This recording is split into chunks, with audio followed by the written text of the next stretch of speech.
Hello there again. This is your weekly encouragement from the Psalms. This week we're looking at Psalm 13. Psalm 13, how long, O Lord, will you forget me forever? How long will you hide your face from me? How long must I take counsel in my soul and have sorrow in my heart all the day?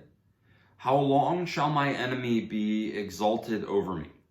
Consider and answer me, O Lord my God. Light up my eyes, lest I sleep the sleep of death. Lest my enemies say I have prevailed over him. Lest my foes rejoice because I am shaken. But I have trusted in your steadfast love. My heart shall rejoice in your salvation. I will sing to the Lord because he has dealt bountifully with me. Now here's my question for you about Psalm 13. The first two verses of Psalm 13 are pretty shocking. And I can imagine that it probably would be very easy to edit out Psalm 13. I mean, think about just how shocking this really is. How long, O Lord, okay? Will you forget me forever? How long will you hide your face from me? Now, do you see what he's saying here?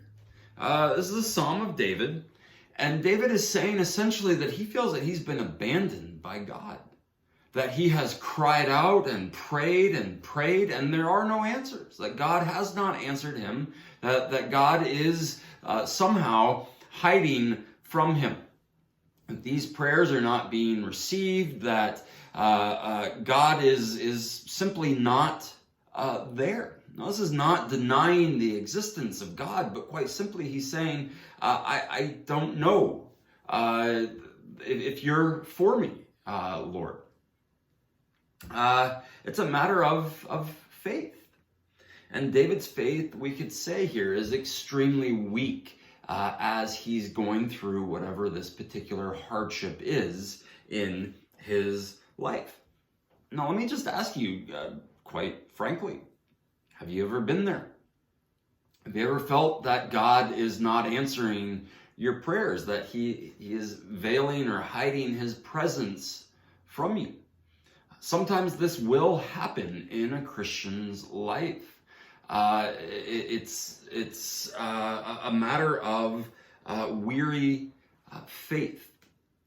Faith that has endured much and has not seen a whole lot of positive happening. Now, in this pandemic, I think that would be a very natural application of this passage.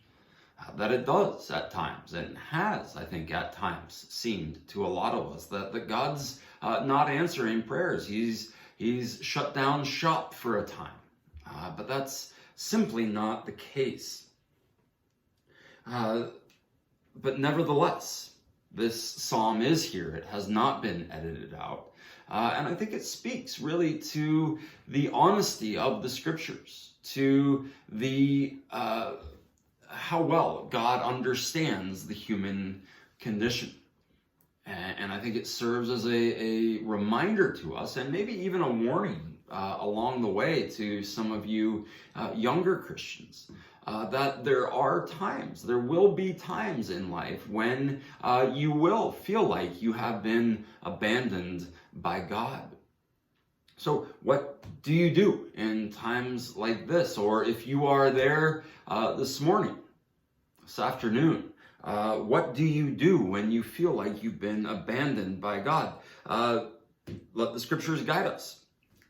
Verse 3, consider and answer me, O Lord my God. Quite simply, verse 3 shows us what we do. We continue to pray. We continue to offer up prayers to a God who is there, who has not abandoned us, but is most likely telling us that you need to wait, you need to persevere, you need to continue on. That's what we do. There have only been a handful of times in my life that I can remember this particular sort of darkness happening. And I can remember in each of those instances, yes, all of them were sort of on the heels of personal tragedy and setback, but I can remember those doubts coming to mind as my faith was weary at that time.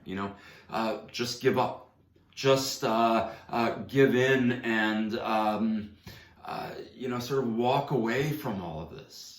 It's in times like that, I think, if we're really honest about it, that it becomes so much easier to think, yeah, maybe I would be better off without God in my life. Maybe it is, whatever, my greatest doubts, my greatest fears. But to be perfectly honest with you, in those moments of weary faith, I found something that really has proved to be an anchor to my soul personally, and hopefully maybe that will be the same for you. I found in those moments of great distress and darkness that I couldn't let go of God. I couldn't walk away. And I don't know how to explain this to you any more than just that it was impossible to let go.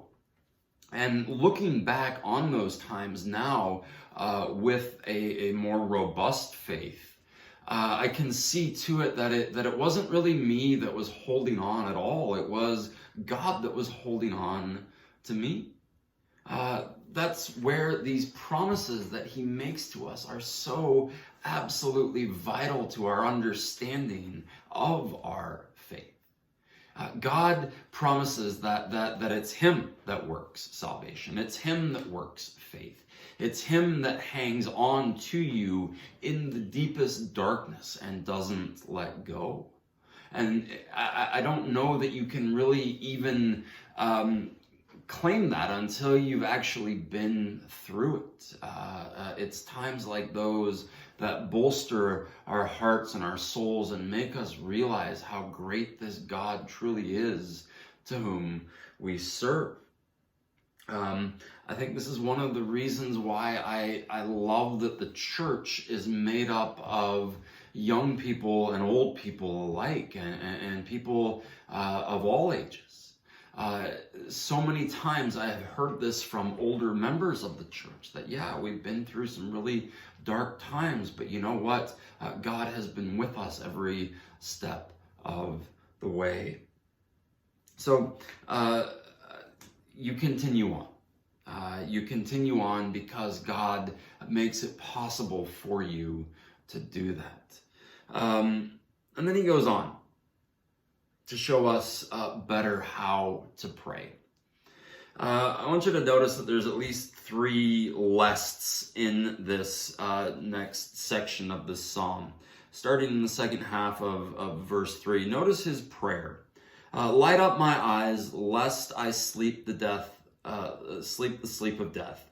Lest my enemies say I have prevailed over him. Lest my foes rejoice because I am shaken. Now, we didn't mention verse 2.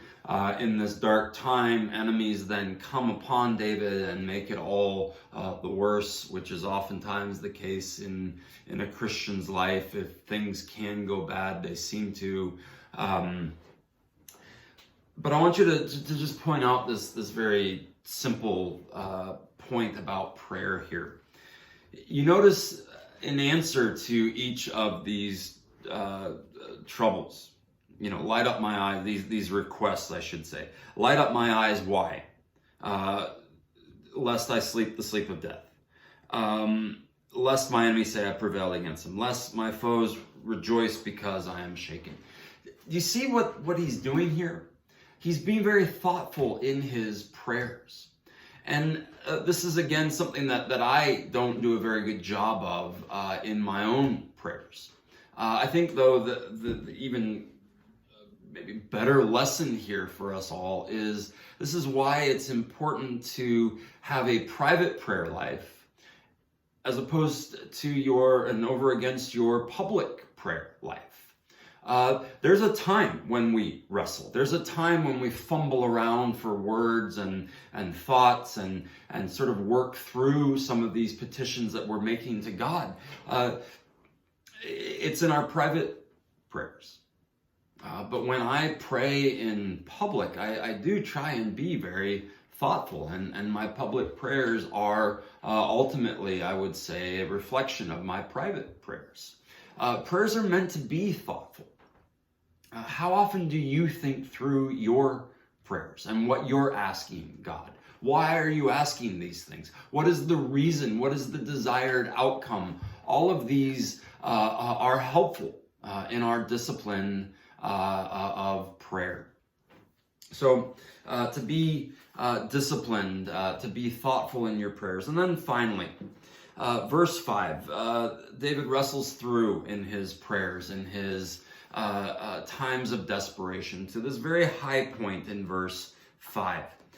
He says, "But I have trusted in your steadfast love. My heart shall rejoice in your salvation." You see, there's always hope. And David's hope comes from where our hope needs to come from, in what the ESV here translates as steadfast love. David knows the steadfast love that God has for him. Now, I want to just very quickly emphasize the first half of this word, steadfast love. What does it mean to be steadfast? It's not a word that's very common in our vocabularies today. Here's what I think it means by way of illustration. A number of years ago on the farm growing up, I remember driving down the lane. We lived down about a quarter-mile lane, and stopped to pick up trash, as sometimes I do. There was an old cardboard box down the lane.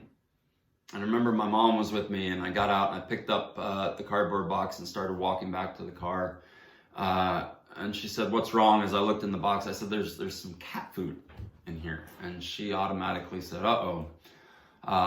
Somebody had abandoned a cat down the lane." And actually, there were two cats. There was a mom cat and this young kitten. And so we adopted these two cats. They were outdoor barn cats. Every good farm has a few. Anyway, I remember a couple years later going through a very sad time when my grandfather died. And I remember this mother cat. In times, I remember just soon after Grandpa died, going through grief and sitting down one night and just sort of coming undone, crying. And this cat had this weird innate ability to know. She knew something was wrong, not right. And I remember she would jump up on my lap as I was distressed, and I would push her down, and immediately she would jump back up and come up on my lap. And I really didn't want this cat around. She was persistent and insistent on just being there, wouldn't leave me alone. That's what it is to be steadfast. It's God's love that will not leave you alone. This is what it is. This is how David can say what he says here. The steadfast love of God will lead him still. He will rejoice in that. And of course, we see that most of all, his steadfast love, in that he will not let us go. Why? Because he will stop at nothing, even sending his only son, Jesus, into the world to live and die in our place, so that we might know this steadfast love of God. So anyway, I hope that's encouraging to you today. You are loved greatly by God. If you weren't, he wouldn't have sent his son Jesus into the world to do what he did for you. So go on rejoicing in that. As David says here, "I will sing to the Lord because he has dealt bountifully with me." Continue to trust in that. Be brave and be safe, and we will talk to you again very soon. Take care.